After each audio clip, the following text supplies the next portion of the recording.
राष्ट्र विरोधी सरकार कोई और हो नहीं सकती है, लेकिन राहुल गांधी ने अगर जाने का मन बना लिया है तो हम सब उनके साथ जाएंगे जरूर।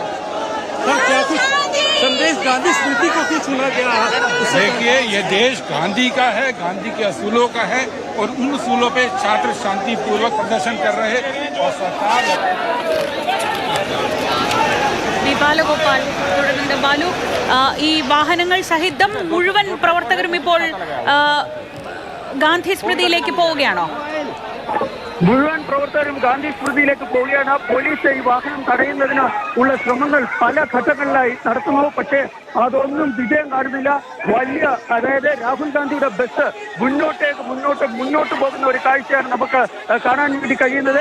ഏറ്റവും വലിയ ഒരു ബാരിക്കേഡ്, അതായത് അമിത്ഷായുടെ ഔദ്യോഗിക വസതിക്ക് മുന്നിൽ ഏറ്റവും വലിയൊരു ബാരിക്കേഡ് വെച്ച് ഈ വാഹനം തടയുന്നതിനുള്ള ശ്രമമാണ് ഇപ്പോൾ പോലീസിന്റെ ഭാഗത്ത് നിന്ന് ഉണ്ടായിരിക്കുന്നത്. നമ്മളിവിടെ നിൽക്കുമ്പോൾ കാണാവുന്ന കാഴ്ച എന്ന് പറഞ്ഞാൽ നൂറുകണക്കിന് പോലീസുകാർ, വലിയ ബാരിക്കേഡ്. ഇതാണ് ഇപ്പോൾ അമിത്ഷായുടെ വീട്ടിലെ തൊട്ട് മുന്നിൽ ഇപ്പോൾ ഏർപ്പെടുത്തിയിരിക്കുന്നത്.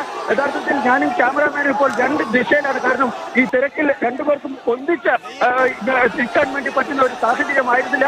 അത് രാഹുൽ ഗാന്ധിയുടെ അമിത്ഷായുടെ ഔദ്യോഗിക വസതിക്ക് മുന്നിലേക്ക് ഈ ബസ് ഇപ്പോൾ എത്തിക്കൊണ്ടിരിക്കുകയാണ്. ആ ബസ്സിന് ചുറ്റും കോൺഗ്രസ് പ്രവർത്തകർ ഒത്തുകൂടി നിൽക്കുന്നു, തടിച്ചു നിൽക്കുന്നു. അതിനപ്പുറത്തേക്ക് ഇപ്പോൾ ഈ വാഹനം തടയുന്നതിന് വലിയൊരു സന്നാഹം പോലീസിന്റെ ഭാഗത്ത് നിന്ന് ഇപ്പോൾ ഉണ്ടായിക്കൊണ്ടിരിക്കുകയാണ്. ഏതായാലും അതിനാടകീയമായ സംഭവങ്ങൾക്ക്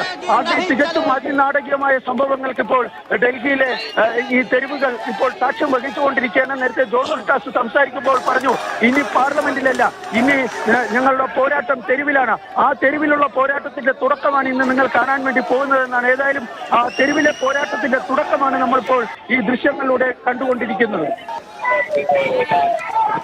ബസ്സിനുള്ളിൽ നിന്നുള്ള ദൃശ്യങ്ങൾ നമുക്ക് കാണാൻ കഴിയുന്നുണ്ട്. മുതിർന്ന നേതാക്കളെ അടക്കം ബസ്സിനുള്ളിലേക്ക് കയറ്റുന്നതൊക്കെ കാണാം. ഈ ബസ്സും 3 ബസ്സുകളിലായി രാജ്യത്തെ പ്രതിപക്ഷ നിരയിലെ മുഴുവൻ എംപിമാരും സർക്കാരിനെതിരെ പ്രതീകാത്മക പ്രതിഷേധവുമായി ഗാന്ധി സ്മൃതിയിലേക്ക് നീങ്ങുന്നു. ഒപ്പം പ്രവർത്തകരുണ്ട്. യൂത്ത് കോൺഗ്രസ്, സേവാദൾ പ്രവർത്തകർ ഈ വാഹനങ്ങൾക്ക് സുരക്ഷ ഒരുക്കിക്കൊണ്ട് തന്നെ കൂടെയുണ്ട്. പോലീസ് തൽക്കാലം ഒരു നടപടിയിലേക്ക് പോകുന്നില്ല, മറിച്ച് ഇപ്പോൾ ഈ വാഹനങ്ങളെ പതിയെ അങ്ങോട്ടേക്ക് വിട്ടയച്ചിരിക്കുകയാണ്. അമിത്ഷായുടെ വസതിക്ക് മുന്നിലൂടെയാണ് ഈ പ്രതിഷേധ യാത്ര കടന്നു പോകുന്നത് എന്നതാണ് ശ്രദ്ധേയം.